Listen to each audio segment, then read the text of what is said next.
सबसे पहले तो मैं नमस्कार करती हूँ। जाने क्या होगा आगे, जैसे हम कहते हैं कि हमें यही नहीं पता रहता कि कल क्या होने वाला है। तो अब हम ये शो कर रहे हैं जो है 2025, जो कि हम 10 साल आगे बढ़ चुके हैं। और 2025 में ये एक्साइटमेंट रहेगी सबसे ज़्यादा कि 2025 में क्या कुछ बदल जाएगा, टेक्नोलॉजी कितनी बदल जाएगी। बट हमारे शो की ये एक बहुत अच्छी खासियत है कि टेक्नोलॉजी में तो बहुत आगे बढ़ गया है ये शो, लेकिन रिलेशंस, इमोशंस के लिए ये अभी भी वही है। मतलब आपके ऐसा नहीं है कि आपकी फैमिली सेपरेट हो गई है या क्या, आपकी बॉन्डिंग वही है, वही सारी चीज़ें हैं, बहुत प्यार है हमारी फैमिली में एक दूसरे को लेकर। तो मेन चीज़ ये है कि 2025 में क्या क्या बदल सकता है। आप जो अभी बाइयों के बहुत नखरे होते हैं, तो 2025 में आप बाई नहीं कह सकते हैं, आप मेड नहीं कह सकते, आपको कहना पड़ेगा हाउस हेल्प, यू नो।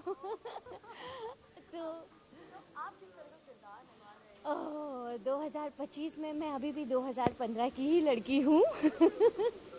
मेरे किरदार की खासियत ये है कि मुझे टेक्नोलॉजी का टी भी नहीं पता। मुझे पता ही नहीं कि टेक्नोलॉजी कैसे यूज़ करनी चाहिए।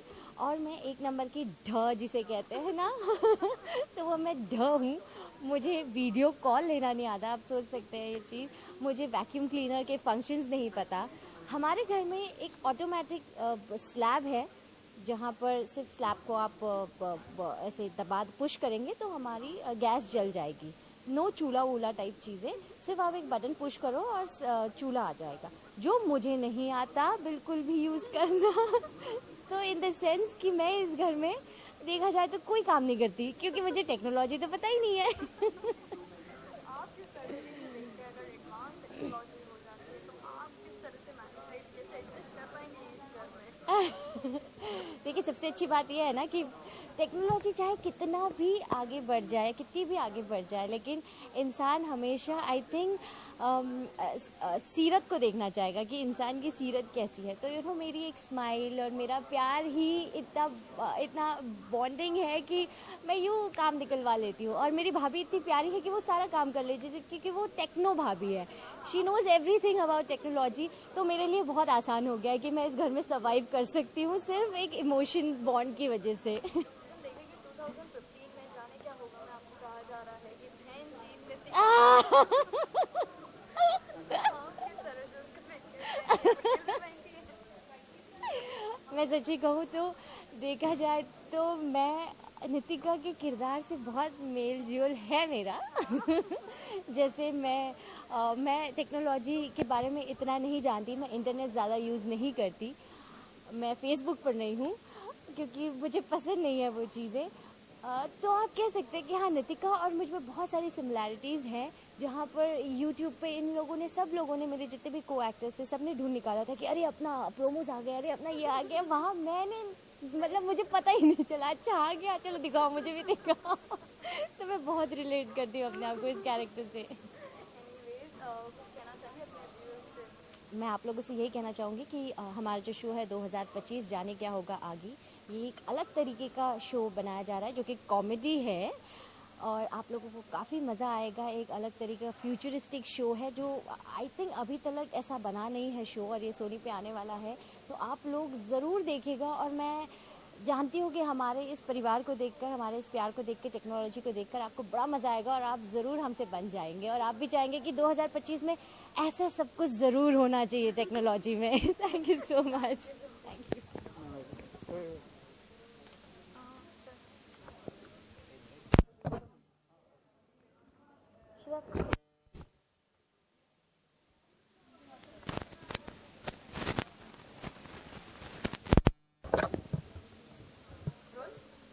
तो दादाजी आपको दादा बुलाते हैं तो वेलकम टू 2025 जाने क्या होगा आगे।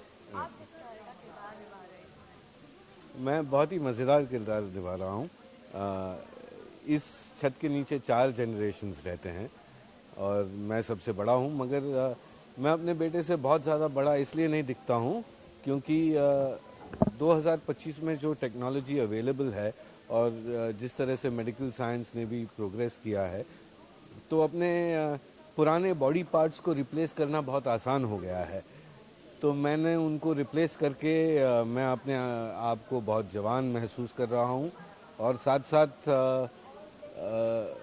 मेरा माइंडसेट भी जवान हो गया है। हम देख रहे हैं कि आपको कह रहे हैं DDLJ दादा, तो इसका मतलब जानना चाहते हैं। नहीं, DDLJ दादा is bit of a joke, क्योंकि मेरा नाम यशराज है सीरियल में, इसलिए DDLJ दादा। कितना फन और कितनी टेक्नोलॉजी हमें देखने मिलेगी, क्या क्या इंटरेस्टिंग और होता है। टेक्नोलॉजी आपको देखने मिलेगी, मगर जो है technology is not, I think, the main point of this serial.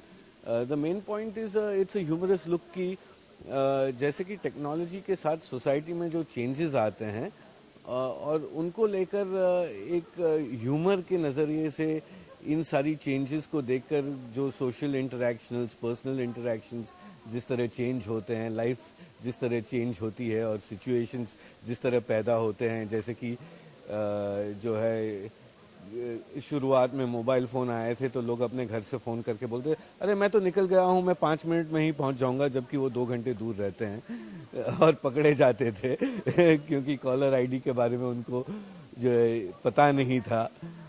तो इस तरह के ह्यूमरस चीज़ें जो है जैसे कि होती रहेंगी, उसको कॉन्सेप्चुलाइज करके जो है एक बहुत मज़ेदार शो पुट टुगेदर किया है। थैंक यू सो मच, अपने व्यूअर्स को कुछ कहना चाहोगे? Watch it. It's fun. It's enjoyable, and you'll have a good time. Yeah.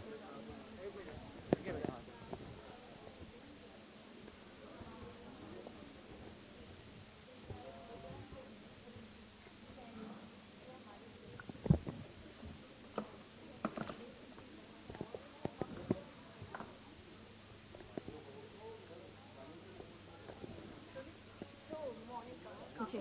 Modern अवतार दिया के बारे में जानना चाहूँगी। जी, ये 2025 की हाउस हेल्प है जो अपने खुद के शॉपर ड्रिवन BMW में आती है। She is got her Bluetooth, she is got tab, she is got all the high technology वाली चीज़ें हैं। वो झाड़ू पोता नहीं करती, वैक्यूम क्लीनिंग करती है, जो हफ्ते में 2 दिन ही करेगी, क्योंकि उसे अपने नेल्स ख़राब करने का कोई शौक नहीं है। एंड उसके ब्यूटिफिकेशन सेशंस उसके चलते रहते हैं। वो टिप टॉप रहती है, डिज़ाइनर कपड़े पहनती है, डिज़ाइनर जूते पहनती है, डिज़ाइनर हैंडबैग्स लेती है। इनफैक्ट ये इतनी ट्रेंडी लड़की है हाउस हेल्प कि जितने मोहल्ले वाले हैं वो उनसे आके पूछते हैं कि एक्सक्यूज़ मी मोनिका, आपने ये बैग कहाँ से ली, कितने में ली, मेरे लिए भी एक दिलवा दो या लेकर आना टाइप्स। तो ये इतनी हाईटेक और मॉडर्न हाउस हेल्प है जिसका स्टेटस इज़ वेरी हाई, क्योंकि अभी से हाउस हेल्प मिलना इतना मुश्किल है, तो 2025 में तो it is going to be नामुमकिन। तो ये अब बहुत प्रेस्टिजियस जॉब हो चुका है, इतना प्रेस्टिजियस है कि आजू बाजू वाले लोग आके मोनिका को बोलते हैं कि प्लीज़ मेरी वाइफ को भी अपनी एजेंसी में काम दिला दो, क्योंकि आपकी पेमेंट जो हर आर्ली बेसिस होते हैं, हर घंटे की पेमेंट होती है। एक्स्ट्रा काम कराओगे तो एक्स्ट्रा पेमेंट होती है। आप अगर अपने घर में मेहमान लेकर आओगे तो 3 दिन प्रायर नोटिस देना पड़ता है मुझे। अगर आपने नोटिस नहीं दिया उस दिन मैं काम नहीं करूँगी, ऐसा। 2025 जाने क्या होगा आगे। जी तो आपको पूरा एकदम मॉडर्नाइज हुआ, तो मैं जी। लुक के बारे में जानना चाहूँगी आपके। This is a very modernised kashti, अगर आप देख सकते हैं। It's is like a dhoti type with a sexy blouse, just check it out. And मेरे रिंग्स, मेरे ईयररिंग्स, एंड ऑफ कोर्स अगर आप यहाँ देख सकते हैं मैं गॉगल्स भी पहनती हूँ। मॉडल दिखाया है, जी, आपको कितना डिफिकल्ट मतलब चैलेंजिंग रहा इस प्रोग्राम को? एब्सोल्युटली नहीं, कोई चैलेंजिंग नहीं था, क्योंकि अगर आप देख सकते हो मेरे, I have got my own attitude, I have got my own style, I am personally a very stylish person. तो मेरे लिए बहुत आसान था। हाँ, सिर्फ वो थोड़ा सा मराठी टोन पकड़ना थोड़ा सा मुश्किल था, because I am a south Indian, catching a Marathi tone, तो वो डिफिकल्ट पार्ट था। बाकी I am just being me. एक लाइन सुनना चाहूँगी मराठी में जो आपने बोला, थोड़ा सा मराठी में नहीं बोला है, मराठी टोन पकड़ा है। I am Monika, your new house help. इस घर में आने के लिए तुमको पहले 3 दिन का प्रायर नोटिस देना पड़ेगा। आपने मेरे को प्रायर नोटिस नहीं दिया तो मैं आज काम नहीं करने वाली है। अच्छा ठीक है, मेरा पार्लर का अपॉइंटमेंट है, मैं चलती है, बाय। वेलकम। प्लीज़ प्लीज़ ये शो ज़रूर देखिएगा and please love us and support us. Thank you.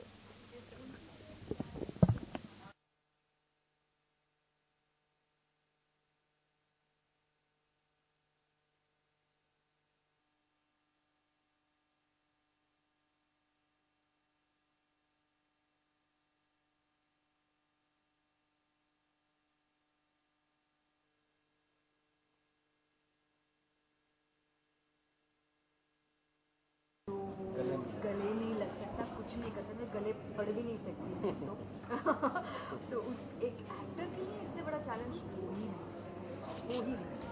मैंने वाकई ये serial I am very lucky कि कि पहला शो है, फ्यूचरिस्ट शो है, तो उस चीज़ के बारे में थोड़ा जानना चाहूँगी और आपके कैरेक्टर को लेके जानना चाहूँगी. बताइए. किसके कैरेक्टर के बारे में, इंद्र जोशी के बारे में या गंगा जोशी के बारे में? well, this is 2025. I would give him the honors to start. I know. 2015 में वो चले गया लेडीज फर्स्ट वाला. ओके. हाँ, 2025 तक मुझे लगता है ये जो हम सिर्फ समानता की जो बातें कर रहे हैं वो तब तक हम लोग अचीव कर चुके होंगे. तो वहाँ लेडीज़ फर्स्ट या जेंट्स फर्स्ट कुछ नहीं होगा. सो मेरे किरदार के बारे में अगर बताना है तो इंदर जोशी मेरी एक बीवी है, गंगा जोशी, जो 2014 में गुजर चुकी है.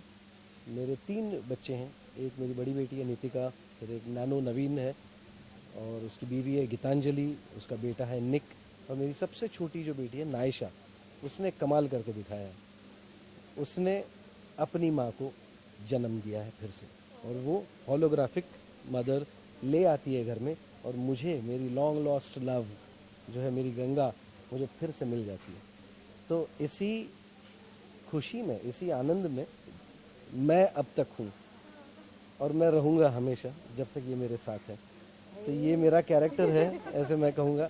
और फिर आगे चलते जो डिफ़िकल्टीज आएंगी, जो डिफ़िकल्ट मोड्स आएंगे, उन पे हम चलते जाएंगे, देखेंगे क्या होता है. गंगा जोशी कहने को है ये एक होलोग्राम का मतलब हेलो ऐसा भी नहीं है. एक टेक्नोलॉजी जिस तरह से बढ़ गई है, हमने देखा कुछ महीनों पहले कि नरेंद्र मोदी जी ने अपना एक होलोग्राम बनाया था और एक होलोग्राफिक इमेज उनकी गई थी बाहर प्रचार के लिए. उसी तरह से एक ये होलोग्राम मदर माँ, एक माँ की ज़रूरत इस फैमिली को महसूस हुई, जो ऑलरेडी 14 साल पहले गुजर चुकी है. और 2025 में भी उनको ये ज़रूरत महसूस हुई कि उनके घर में एक माँ होनी चाहिए. सो ये नायशा का इतना बड़ा प्रयत्न कि उसने एक होलोग्राम तैयार किया माँ के नाम पर. जो माँ आती है, जो उसके सारे इमोशनल क्वेश्चन सारे वही हैं, वो सारी ट्यूनिंग वही है जो नायशा करके देती है. मतलब वो कहेगी कि हंसो तो वो हंसती है, कहेगी रो तो रोती है. तो बड़ा मज़ा है. रोबो नहीं है, इंसान है. जब उसको ऑन कर दिया जाता है तो बड़ी इंसानों की तरह बातें करती है, गुस्सा होती है, चीखती है, चिल्लाती है. उसको पुरानी बाइयाँ अच्छी लगती हैं, उसको नए टेक्नोलॉजी, नई चीज़ें समझ में नहीं आती है. वो उसकी सारी प्रॉब्लम वही हैं जो आजकल हम लोग फेस करती ही हैं, सारी गृहिणियाँ. तो ऐसा कुछ 2025 में नहीं हुआ है, एक्सेप्ट ये कि इसे कहाँ से पैदा कर दिया नायशा ने. सिर्फ तुम्हारी वजह से.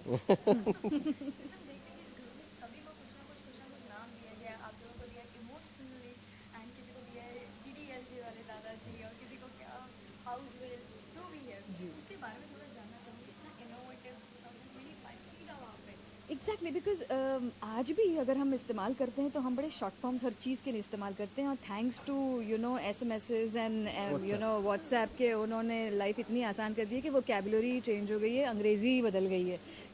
तो आज अगर हम 2025 में ये कर रहे हैं तो हमने कोई नई काम नहीं किया. वैसे हम तो हैं E80s मतलब इमोशनल 80 के ज़माने के इमोशंस.